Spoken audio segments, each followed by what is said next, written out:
how to create a go-to template in Logic Pro X. This will save you tons of time. I strongly encourage you to do it. So let's say we have a brand new canvas and you always find yourself going to new, setting up your first sound, setting up your first audio layer, and spending probably about 5 to 10 minutes just on setup, on basic setup. And you know you have your go-to sounds, you know you have your go-to drum kit, your go-to bass lines and stuff. Sorry for the sudden screen change, but I just timed it and it was about 6 minutes. It took me to set up a bunch of basic layers and some basic effects on some of the layers, and this is all the stuff that comes out of it. I'm going to press V to get rid of it. Shortcuts, V, V, V, V.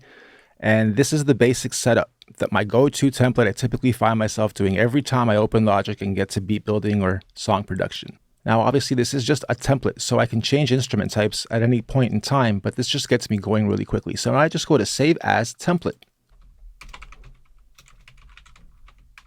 Template 1. And let's say you do different genres, have a bunch of different templates depending on what your workflow is about to be. So now when you open Logic, you'll get this prompt to go down to My Templates, double click on it, it opens up your template, you're ready to rock and roll. Saves you so much time. I really wish I started using this on day 1 of using Logic. Simple little thing, but sometimes it's the simple things in life. That's how you start a template in Logic Pro X. Let's go to the next lesson.